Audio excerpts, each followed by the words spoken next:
नमस्कार, माउन्टेन समाचारमा स्वागत छ। म सचिता बुढाथोकी। नमस्कार, म पुष्पा श्री कार्की। सुरुमा मुख्य समाचार।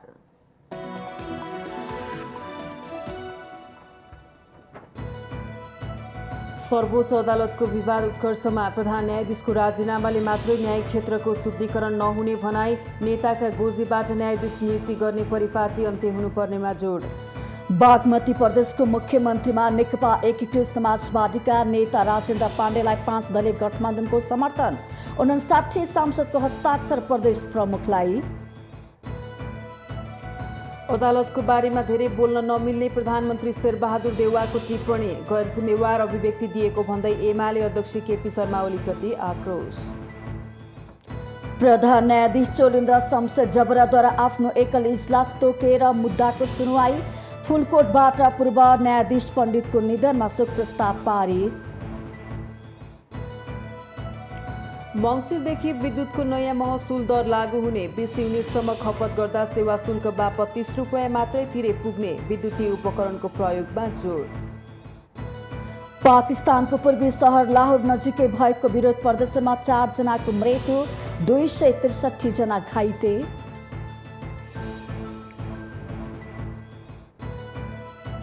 र आइसिसी टी20 विश्वकप क्रिकेटमा इङ्ल्यान्डको लगातार दोस्रो जित। इङ्ल्यान्डसँग बङ्गलादेश 8 विकेटले पराजित।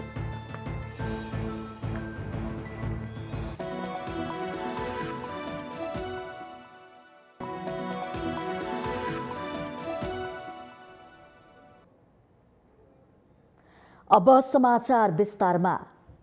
प्रधान न्यायाधीश चोलेन्द्र शमशेर जबराको राजीनामा प्रकरण झन पेचिलो बन्दै गएको छ।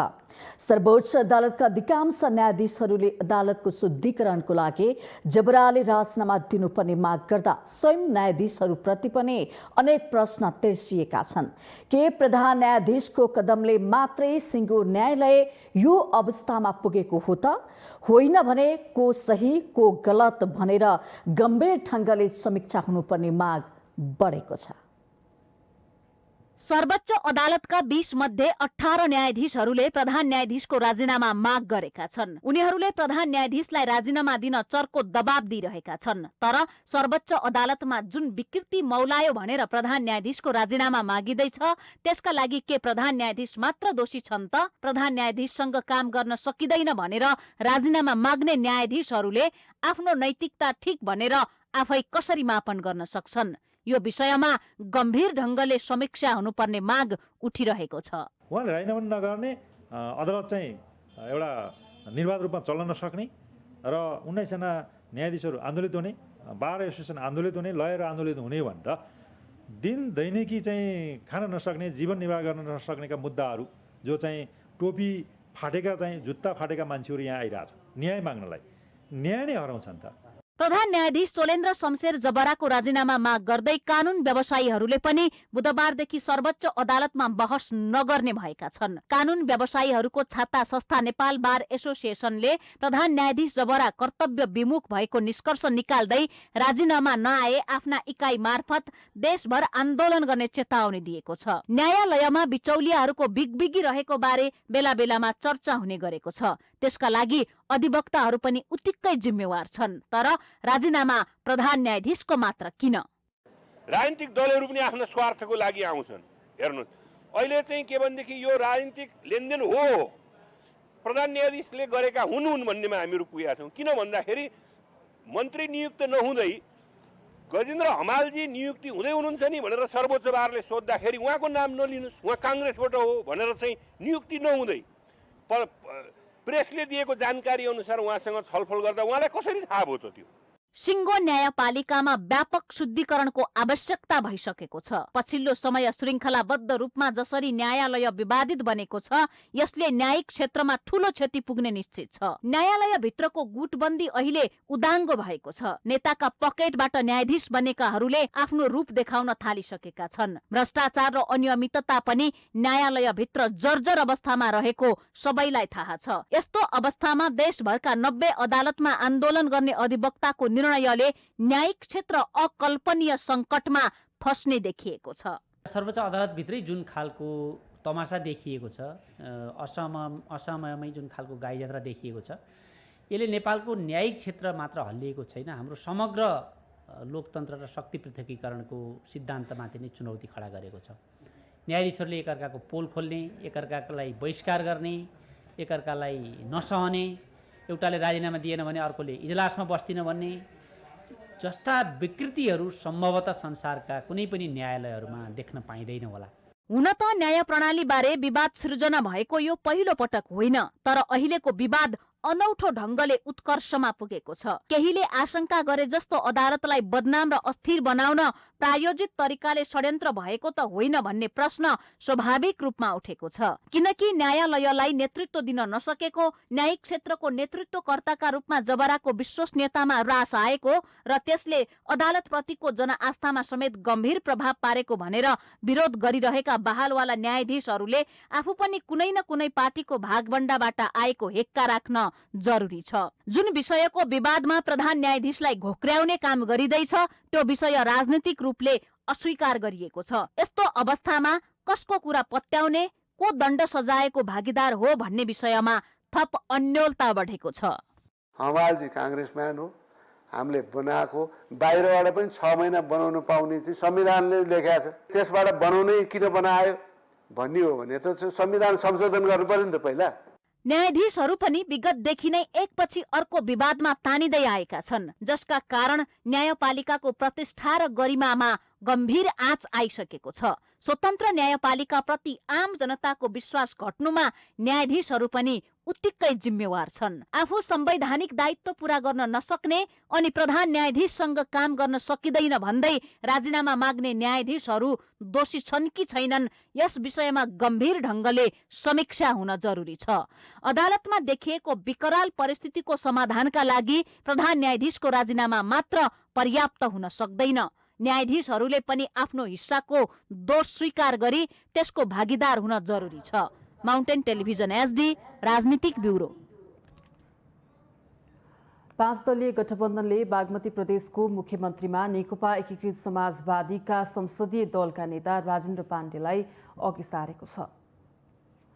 मुख्यमन्त्री अष्टलक्ष्मी साक्यले राजीनामा दिएपछि प्रदेश प्रमुख यादव चन्द्र शर्माले बिहिबार 3 बजेसम्म मुख्यमन्त्रीका लागि दाबी पेश गर्न आह्वान गरी लगत्तै 5 दलीय गठबन्धनले 59 सांसदको समर्थन सहित एकीकृत समाजवादीका सांसद पाण्डेलाई मुख्यमन्त्रीका रूपमा अघि सारेको हो। पाण्डेले 59 सांसदको हस्ताक्षर प्रदेश प्रमुखलाई बुझाउनु भएको छ। 109 सदस्यीय प्रदेश सभामा सरकार गठनका लागि 55 सांसदको समर्थन चाहिन्छ। यसअघि प्रदेश प्रमुख शर्माले बिहिबार दिउँसो 3 बजेसम्म मुख्यमन्त्री पदमा दाबी गर्न आह्वान गर्नु भएको थियो।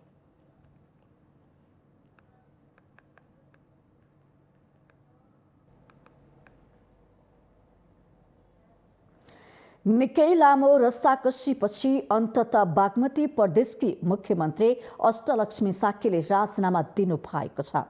बुधबार प्रदेश सभाको बैठकलाई सम्बोधन गर्दै मुख्यमन्त्री साक्यले राजीनामा दिनु भएको हो।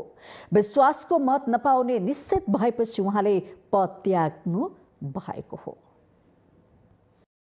एमाले विभाजन भएकै दिन बागमती प्रदेशको मुख्यमन्त्री हुनुभएकी नेकपा एमालेकी अष्टलक्ष्मी साक्यले बुधबार पदबाट राजीनामा दिनुभएको छ। नेपाल संघीय संरचनामा गएपछि पहिलो महिला मुख्यमन्त्री भएर इतिहास रच्नुभएकी साक्यको कार्यकालको दिनगन्ती एमाले विभाजनसँगै सुरु भएको हो। सत्ता सम्हालेको 71 दिनमै बुधबार साक्यले पद त्याग्नु भएको हो। मैले नेपालको संविधान, हाम्रो नेपालको संविधान छ, अत्यन्तै सुन्दर संविधान, त्यसको भावना संघीय लोकतान्त्रिक गणतन्त्र नेपालको संविधान हाम्रो, त्यसको धारा 169 को उपधारा 1 क मा भएको व्यवस्था अनुसार मैले आज यो ठाउँमा मुख्यमन्त्रीको नाताले, सरकारको सिङ्गो नेतृत्वको नाताले मार्ग प्रशस्त गरेको छु।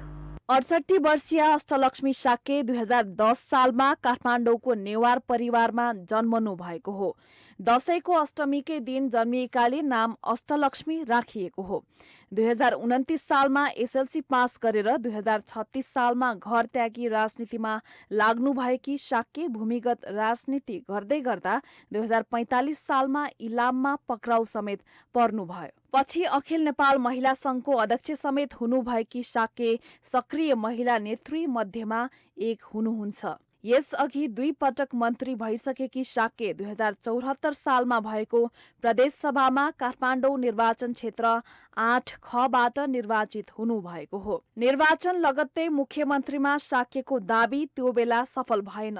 डोरमणि पौडेल मुख्यमन्त्री बनेपछि शाक्य प्रदेशसभा सदस्यमा सीमित रहनु पर्यो। पञ्चायतकालमा झण्डै 11 वर्षसम्म भूमिगत जीवन बिताएकी शाक्यले 2037 सालमा पार्टीकै नेता अमृत कुमार बोहरासँग विवाह गर्नुभएको हो। मुख्यमन्त्री शाक्यले पदबाट राजीनामा दिएर मार्ग प्रशस्त गरिदिएको भन्दै सहज रूपमा पद छाडिदिएको र प्रदेश बनाउनको लागि सबैजना मिलेर काम गर्नुपर्नेमा पनि जोड दिनुभएको छ। समाजवादको लक्ष्य प्राप्त गर्नको लागि, त्यो उद्देश्यका साथ अगाडि बढ्नको लागि हामी सबै मिलेर अगाडि बढ्ने तमाम धेरै कामहरू छन्। आर्थिक सामाजिक रूपान्तरण गर्ने, सांस्कृतिक रूपान्तरण गर्ने, नयाँ नेपाल, समृद्धि नेपाल, खुसी नेपाली, सुखी नेपाली विश्वमा हामीले चिनाउन चाहेको यही हो नि।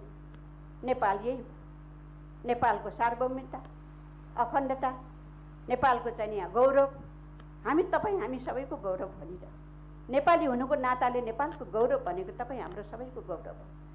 त्यसो भएको हुनाले आगामी दिनमा यी तमाम कुराहरूको लागि हामी एकजुट नभइकन अगाडि बढ्न सक्दैनौँ। राजीनामासँगै मुख्यमन्त्रीको 71 दिने कार्यकाल बिसाउनु भएकी अष्टलक्ष्मी एमाले विभाजनको प्रत्यक्ष शिकार हुनुभएको छ। पहिलो महिला मुख्यमन्त्री भए पनि उहाँले छोटो समयमै पद त्याग्न बाध्य हुनु परेको छ। माउन्टेन टेलिभिजन एचडीका लागि सिमरन लुइटलको रिपोर्ट।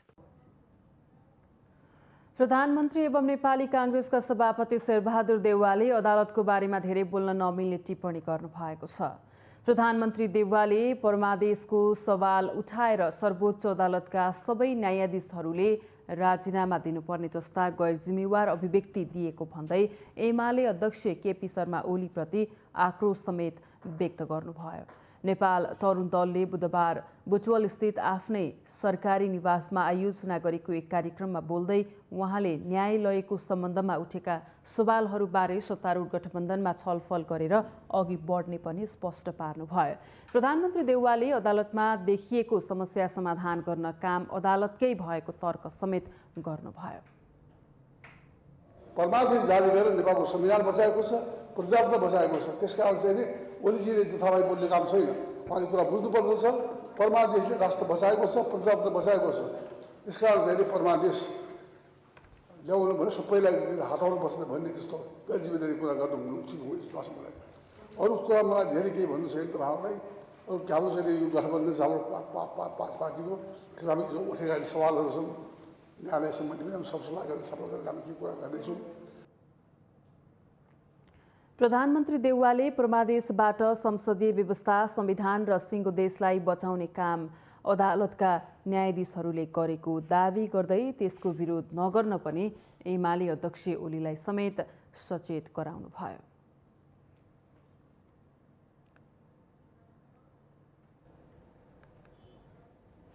न्यायाधीशहरूको इजलास बहिष्कारको बीच प्रधान न्यायाधीश चोलेन्द्र शमशेर जबराले बुधबार आफू मात्रै रहने इजलास तोकेर मुद्दाको सुनवाई गर्नु भएको छ।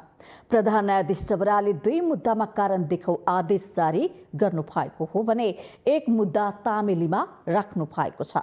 यस्तै एउटा मुद्दा फिर्ता गर्ने र अर्कोमा कैफियत माग गर्ने आदेश भएको छ। लुम्बिनी प्रदेशका सभामुख बहादुर खड्ती विरुद्धको अदालतको अवहेलना सम्बन्धी मुद्दालाई तामेलीमा राख्ने आदेश भएको छ। यस्तै सम्पत्ति शुद्धिकरण सम्बन्धी मधुकुमारी चौधरी विपक्षी रहेको मुद्दामा निवेदन फिर्ता लिने आदेश भएको छ भने ज्ञानबहादुर जोगीको हकमा अम्बिका विश्वकर्माबाट दायर गरेको बन्दी प्रत्यक्षीकरणको मुद्दा, जिल्ला अदालत कास्की विरुद्धको बन्दी प्रत्यक्षीकरणको मुद्दामा कारण देखाउ आदेश जारी भएको छ। यस्तै कालो बजारी तथा अन्य केही सामाजिक अपराध सम्बन्धी कसुरमा नेपाल सरकार विपक्ष रहेको रोशन जयसवालले दायर गरेको मुद्दामा कैफियत प्रतिवेदन माग्ने आदेश भएको छ।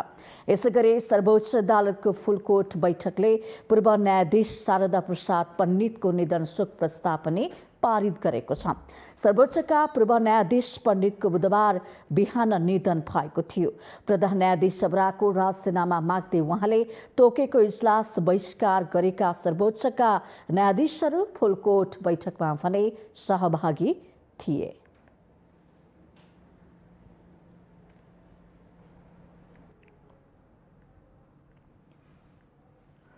बृहत नागरिक आन्दोलनले प्रधान न्यायाधीश चोलेन्द्र शमशेर जबरालाई महाअभियोग लगाउन आग्रह गरेको छ।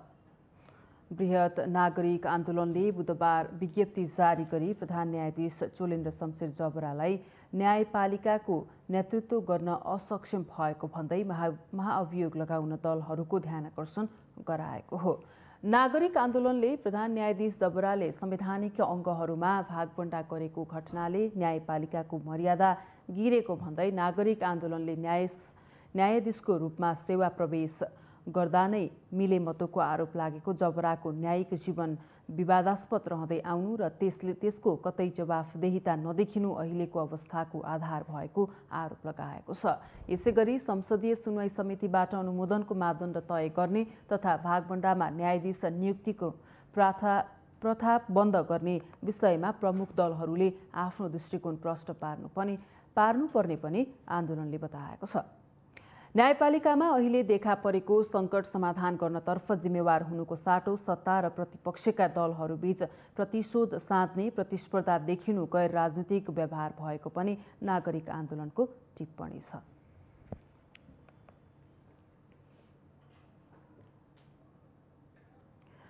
माउन्टेन समाचारमा पालो भएको छ विश्रामको।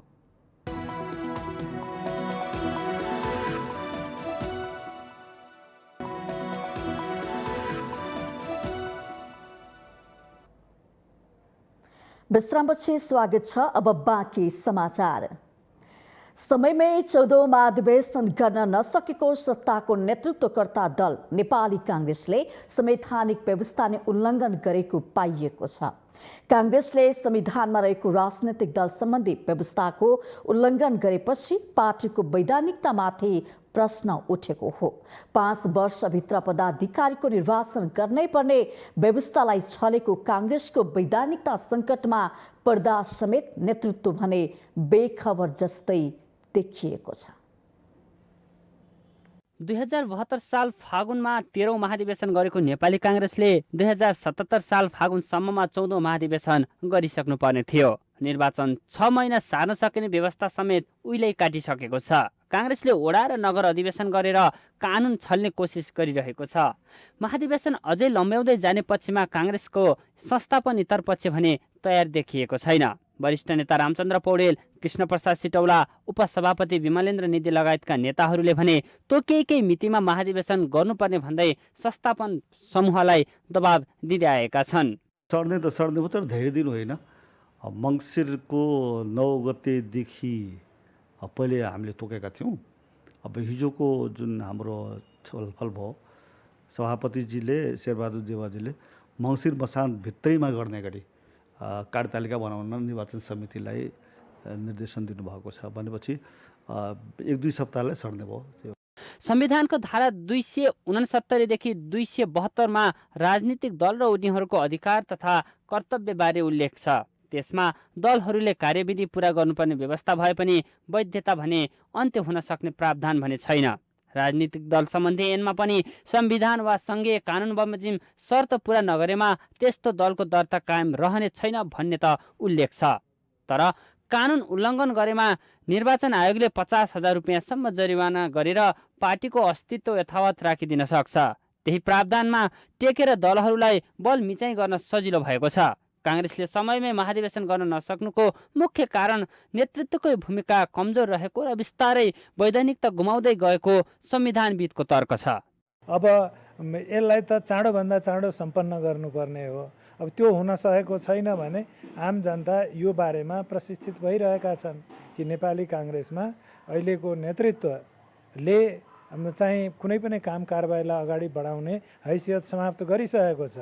अब यसलाई के हो भने त्यो पदबाट चाहिँ हटाउन पो भनेन कानुनले या नसिहत पो दिएन, तर त्यसलाई जसरी भए पनि लागू गर्नु अहिलेको नेतृत्वको सरकारको सत्तारूढ जुन गठबन्धन छ त्यसको नेतृत्व गर्ने पार्टीले त झनै जिम्मेवारी अनुभव गर्नुपर्छ। 5 पटकसम्म महाधिवेशनको कार्यतालिका हेरफेर गरिसकेको काङ्ग्रेसले फेरि पनि कार्यतालिका हेरफेर गर्नुले संवैधानिक व्यवस्था नै उल्लङ्घन गरेको पाइएको छ। संस्थापन पक्ष भने मङ्सिरमा हुने भनिएको महाधिवेशनको कार्यतालिकामा केही हेरफेर भए तापनि महाधिवेशन नरोकिने भन्न छाडेको छैन। जति कार्यतालिका प्रभावित भएको हो, अब मलाई लाग्छ यो तिहार अघि पनि केही जहाँ चाहिँ वडा अधिवेशन भएको छैन त्यहाँ अधिवेशन हुन पनि सक्छ। यद्यपि भएन भने पनि छटपछि चाहिँ लगातार अधिवेशनको प्रक्रिया अगाडि बढ्छ र सामान्य हेरफेरका साथ अधिवेशन कार्यतालिका सामान्य हेरफेरका साथ सम्पन्न हुन्छ। पटक पटक मिति तोक्दै र सार्दै आएको काङ्ग्रेसको संस्थापन पक्ष महाधिवेशन टार्दै जाने रणनीतिमा लागेको देखिन्छ। भदौ 18 गतेबाट काङ्ग्रेसको वडा अधिवेशन सुरु भए तापनि अहिलेसम्म केही जिल्लामा क्रियाशील सदस्यता नै टुङ्गो लागेको छैन। त्यसैलाई कारण देखाएर सभापति देउवा आम निर्वाचनपछि मात्र पार्टीको महाधिवेशन गराउने पक्षमा लाग्नु भएको हो कि भन्ने आकलन गरिएको छ। माउन्टेन टेलिभिजन एचडीका लागि बटुक राजगिरीको रिपोर्ट। 14औं महाधिवेशनको मिति नजिकिँदै गर्दा नेपाली काङ्ग्रेसमा शीर्ष नेताहरूको भारत भ्रमण बाक्लिएको छ। आगामी मङ्सिरमा महाधिवेशन गर्ने तयारी भइरहँदा काङ्ग्रेस नेताहरूले पालै पालो भारत भ्रमण गरिरहेका हुन्। सरकारको नेतृत्व गरिरहेको नेपाली काङ्ग्रेसका नेताहरूको भारत भ्रमण मोहले महाधिवेशन र सरकार सञ्चालनमै प्रभाव पार्ने विश्लेषण हुन थालेको छ। 14औं महाधिवेशनमा सभापतिका दावेदार वर्तमान उपसभापति विमलेन्द्र निधि भदौ पहिलो साता भारत जानुभएको थियो।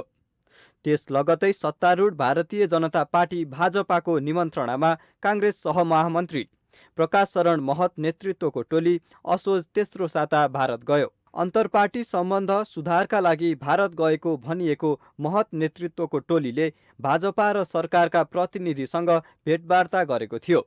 महतको टोली फर्किएको 1 महिना नपुग्दै शनिबार महामन्त्री शशाङ्क कोइरालाको टोली भारत गएको छ।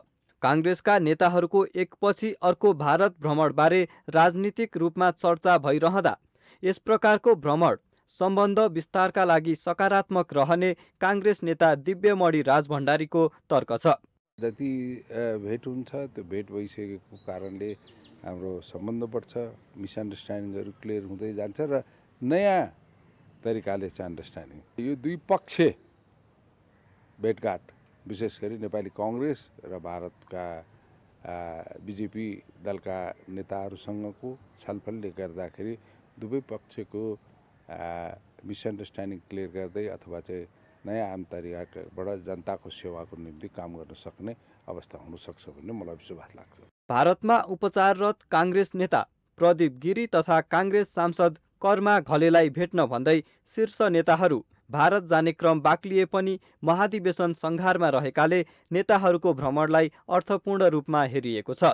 सहमहामन्त्री महतको टोली र उपसभापति निधिको भ्रमणले काङ्ग्रेसको 14औं महाधिवेशनमा प्रत्यक्ष प्रभाव पार्ने विश्लेषण हुन थालेको छ। विशेष गरी सभापति शेरबहादुर देउवाको विश्वासपात्र रहेका निधि देउवा विरुद्ध नै उम्मेदवारी दिने घोषणा गर्नुमा दक्षिणी प्रभाव रहेको हुन सक्ने आशंका गरिएको छ। चौथाइ वादा आइसकेपछि विमलेन्द्र निधिलाई नै चाहिँ नि तामझामका साथ पण्डितहरू बोलाएर सम्पर्क अफिस उद्घाटन गराएर सधैँ त्यति लामो समय आफूसँग रहेकाले सभापतिमै उठ्छु भन्न लगाउँदाखेरि शेरबहादुरमाथि भारतको दबाब अरू पार्टी मार्फत मात्र होइन आफ्नै पार्टीभित्रको पनि अहिले तराईको नेताहरूलाई प्राथमिकता लगाउने काङ्ग्रेस र कम्युनिस्टभित्रको तराईवासीहरूलाई उचाल्ने काम पनि नयाँ चरणको चाहिँ भारतको सत्तारूढ दलको कूटनीति देखिएको छ। महामन्त्री कोइरालाको भ्रमणको पनि भित्री उद्देश्य भाजपासँगको भेटघाट नै हुन सक्ने शङ्का गरिएको छ। यद्यपि यसको पुष्टि भने भइसकेको छैन। काङ्ग्रेस नेताहरूले भाजपासँग बाक्लै भेटवार्ता गर्नुलाई स्वाभाविक मान्न नसकिने विश्लेषण भइरहेको छ। सम्बन्ध सुधारका लागि भन्दै काङ्ग्रेस नेताहरू पटक पटक भारत भ्रमण गरिरहे पनि प्रधानमन्त्री देउवालाई भारत भ्रमणको औपचारिक निम्तो नआउँदा काङ्ग्रेस भाजपा सम्बन्ध अझै सुध्रन नसकेको बुझ्न गाह्रो छैन। माउन्टेन टेलिभिजन एचडीका लागि क्यामेरामा अमर राउतका साथमा सुजन चालिसे, राजनीतिक ब्युरो। नेकपा एकीकृत समाजवादीले 7 प्रदेशमा कमिटी गठन गरेको छ। एकीकृत समाजवादीले प्रदेश कमिटीमा इन्चार्ज, सह इन्चार्ज, अध्यक्ष, 2 उपाध्यक्ष, सचिव र उपसचिव मनोनयन गरेको हो। प्रदेश 1 को इन्चार्ज घनेन्द्र बस्नेत, प्रदेश 2 को इन्चार्ज धर्मनाथ प्रसाद शाह, बागमतीमा केदार नेउपाने, गण्डकीमा केशवलाल श्रेष्ठ, लुम्बिनीमा बहावत विश्वासी, कर्णालीमा प्रकाश ज्वाला र सुदूरपश्चिममा गरिमा शाह इन्चार्ज तोकिनु भएको छ। यसैगरी समाजवादीले तोकेका 7 प्रदेशका अध्यक्षमा क्रमशः प्रदेश 1 मा सुरेश कार्की, प्रदेश 2 मा रामचन्द्र यादव, बागमतीमा सावित्रा भूषाल, गण्डकीमा रामजी शर्मा, लुम्बिनीमा मेटमणि चौधरी, कर्णालीमा अमरबहादुर थापा र सुदूरपश्चिममा विक्रम शाही रहनु भएको छ।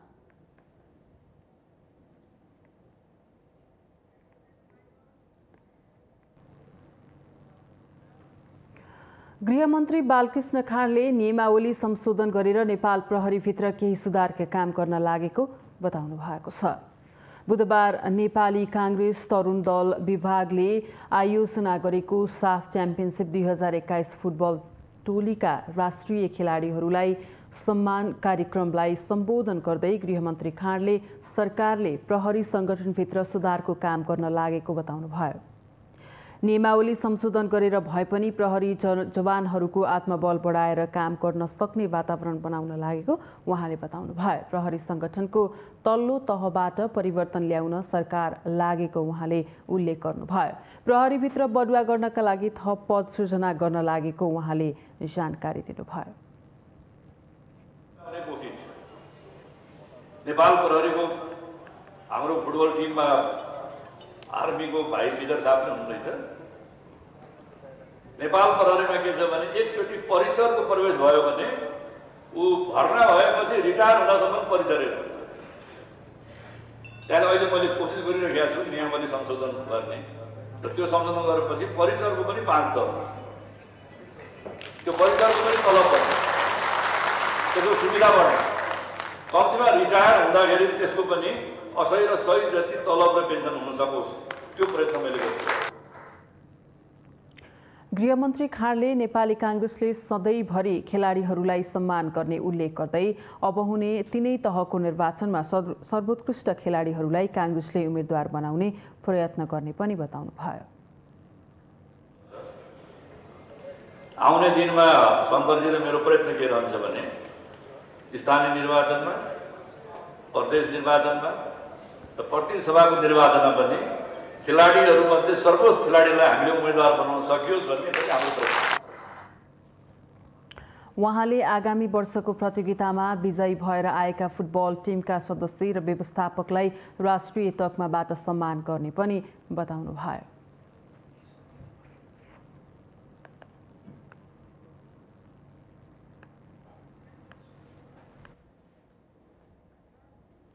शिक्षा, विज्ञान तथा प्रविधि मन्त्री देवेन्द्र पौडेलले वरिष्ठ व्यक्तिहरूको व्यक्तिगत चाहना सम्बोधन गराउने खालका दबाव आफूमाथि आउने गरेको खुलासा गर्नुभएको छ।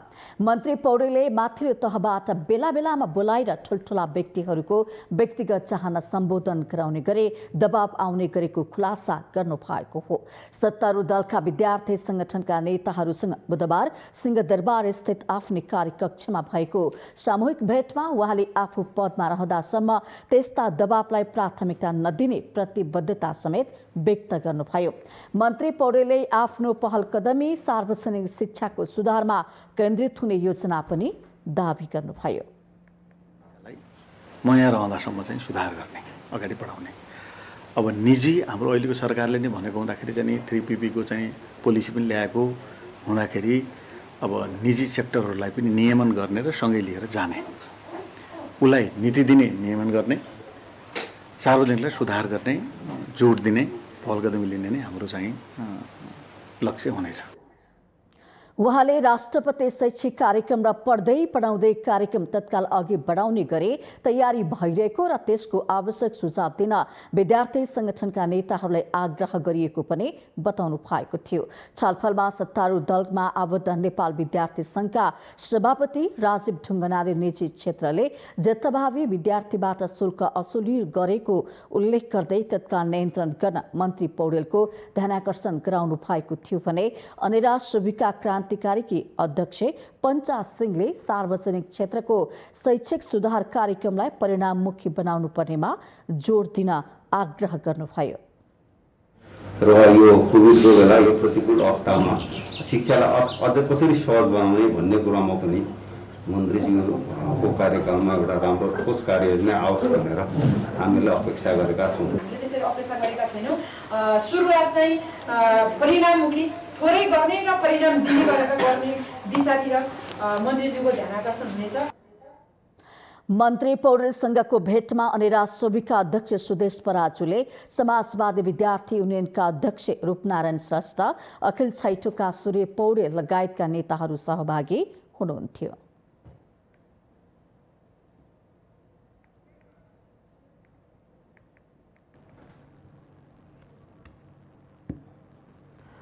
मङ्सिरदेखि विद्युतको नयाँ महसुल दर लागू हुने भएको छ। विद्युत नियमन आयोगले बिजुलीको महसुल समायोजन गर्दै बुधबार नयाँ दर सार्वजनिक गरेको छ। नेपाल विद्युत प्राधिकरणको प्रस्तावमाथि आवश्यक छलफल, सुनवाई र विश्लेषण गरेर आयोगले नयाँ महसुल दर तय गरेको हो। मङ्सिरबाट लागू हुने महसुल दर अनुसार 5 एम्पियरको लाइन लिने सिंगल फेज घरायसी ग्राहकले 20 युनिटसम्म खपत गर्दा सर्भिस चार्ज बापत 30 रुपैयाँ मात्रै तिरे हुनेछ। मासिक 30 रुपैयाँ मात्रै सर्भिस चार्ज लिने व्यवस्थाबाट करिब 22 लाख ग्राहकले लाभ लिनेछन्। त्यसका लागि प्राधिकरणले वर्षमा 75 करोड बराबर लगानी गर्नुपर्नेछ। 5 एम्पियर, 15 एम्पियर, 30 एम्पियर र 60 एम्पियरका ग्राहक उपभोक्ताको मासिक न्यूनतम शुल्कको हकमा साबिकको महसुल दर रु 25 ले घटौती गरी क्रमशः रु 150, 175, 200 र 250 कायम गरिएको छ।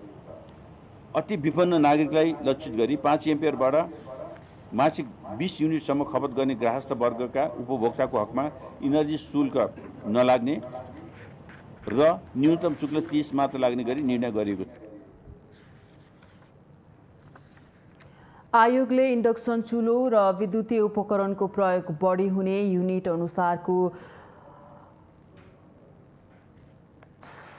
स्मेलमा पनि महसुल दर घटाएको छ। त्यसैगरी सिँचाइका ग्राहकहरूको महसुल पनि घटेको छ। अब महिनामा 101 युनिटभन्दा बढी खपत गर्ने ग्राहकले तिर्नुपर्ने महसुल कम भएको छ। यी भन्दा माथिका दुईवटा प्रति युनिट 50 रुपैयाँदेखि 1 रुपैयाँसम्म कम महसुल कायम भएको छ। यसले इन्डक्सन चुलो प्रयोग गर्ने ग्राहकले कम महसुल तिर्दा हुने अवस्था बन्ने आयोगको दाबी छ। माउन्टेन समाचारमा पालो भएको छ विश्रामको।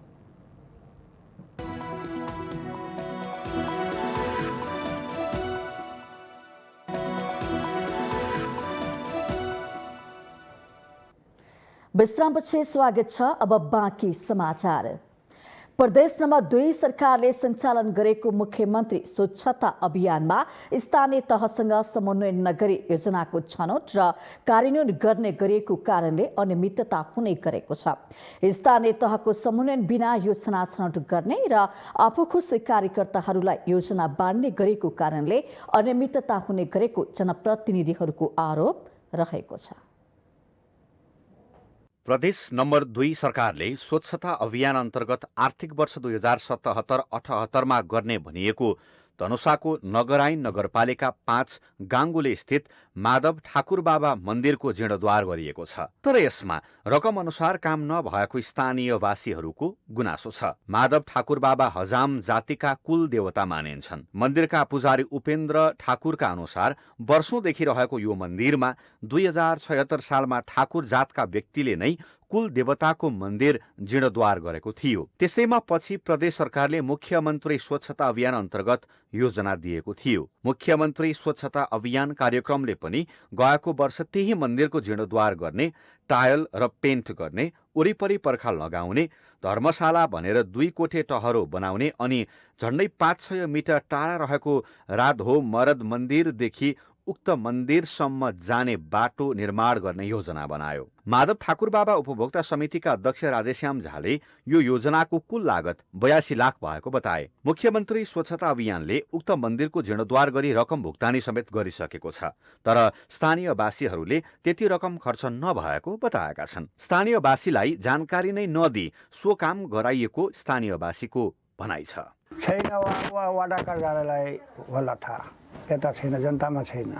सुन्नुभएछ 80 लाखको काम भएछ, हामीहरू सुनेको बजेट 80 लाखको आएको छ, तर के कतिमा भयो त्यो मलाई थाहा छैन। मन्दिरको सौन्दर्यको नाममा रङरोगन बाहेक केही पनि नगरिएको स्थानीयवासीले बताएका छन्।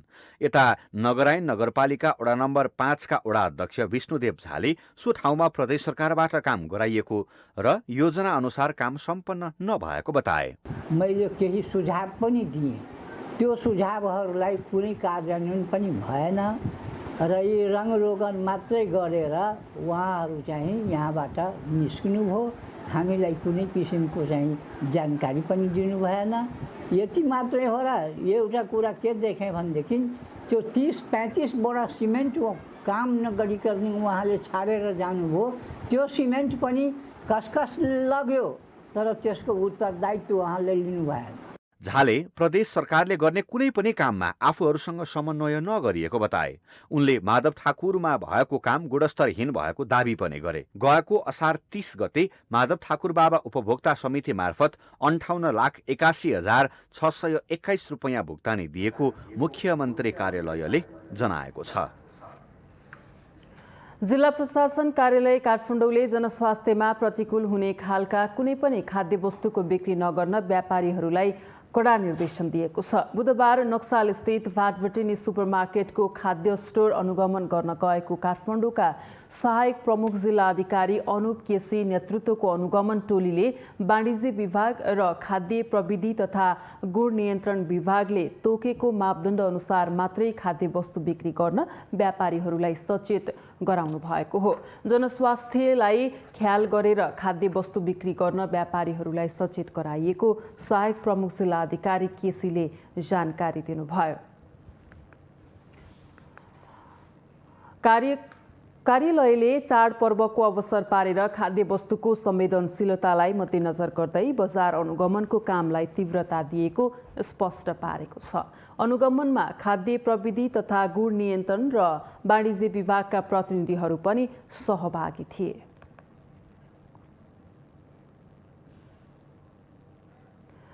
हामीसँग आर्थिक, अन्तर्राष्ट्रिय र खेल समाचार बाँकी नै छन्। माउन्टेन समाचारमा पालो भएको छ विश्रामको।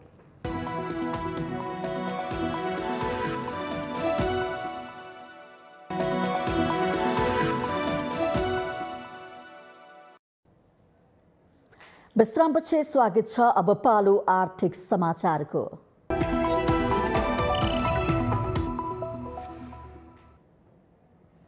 शेयर बजार परिसूचक नेप्से बुधबार पनि दोहोरो अङ्कले बढेको छ। गत आइतबारदेखि लगातार बढेको शेयर बजारमा बुधबार नाफा बुकिङको बावजुद पनि दोहोरो अङ्कले बढेको हो। बुधबार नेप्से 18.06 अङ्कले बढेर 2769.13 बिन्दुमा उक्लिएको छ। बढ्दो बजारमा कारोबार रकम समेत निरन्तर बढ्दै गएको छ। बुधबार 15,92,235 किता शेयर खरिद बिक्री हुँदा कारोबार रकम 6,61 करोड रुपियाँ पुगेको थियो। बेस्ट फाइनेन्सको शेयर मूल्य सबैभन्दा धेरै 8.68% बढेको छ भने एनआइसी एसिया लघुवित्तको 7.21% बढेको छ। यी दुवै कम्पनीले चालु आर्थिक वर्षको पहिलो त्रैमासमा नाफा धेरै बढेको विवरण प्रकाशित गरेपछि लगानीकर्ताको आकर्षण बढेको हो। र इरान हाइड्रो पावरको शेयर मूल्य भने सबैभन्दा धेरै 4.71% घटेको छ। आँखुखोला हाइड्रो पावरको 3.86%, सिङ्गटी हाइड्रोको 2.88%, हिमालयन पावर पार्टनरको 2.66% र आरम्भ चौतारी लघुवित्तको 2.63% घटेको छ। कारोबार रकमको आधारमा नबिल बैंक पहिलो स्थानमा रहेको छ। बुधबार नबिल बैंकको 43 करोड 19 लाख भन्दा धेरैको शेयर किनबेच भएको थियो।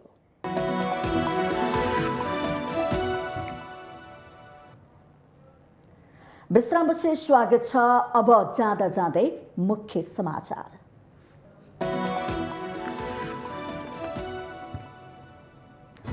सर्वोच्च अदालतको विवाद उत्कर्षमा प्रधान न्यायाधीशको राजीनामाले मात्र न्यायिक क्षेत्रको शुद्धिकरण नहुने भनाई। नेताको गोजीबाट न्यायाधीश नियुक्त गर्ने परिपाटी अन्त्य हुनुपर्नेमा जोड। बागमती प्रदेशको मुख्यमन्त्रीमा नेकपा एकीकृत समाजवादीका नेता राजेन्द्र पाण्डेलाई 5 दलीय गठबन्धनको समर्थन। 59 सांसदको हस्ताक्षर प्रदेश प्रमुखलाई। अदालतको बारेमा धेरै बोल्न नमिले प्रधानमन्त्री शेरबहादुर देउवाको टिप्पणी।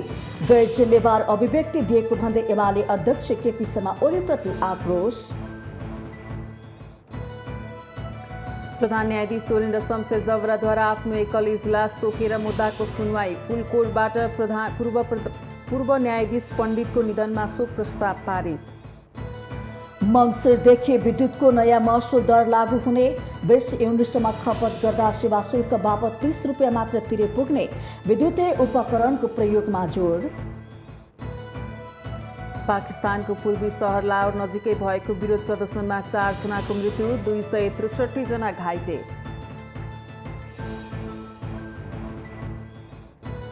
र आइसिसी टी20 विश्वकप क्रिकेटमा इङ्ल्यान्डको लगातार दोस्रो जित। इङ्ल्यान्डसँग बङ्गलादेश 8 विकेटले पराजित।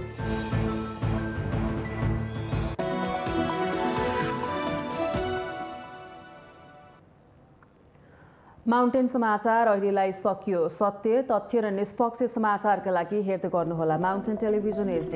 नमस्कार।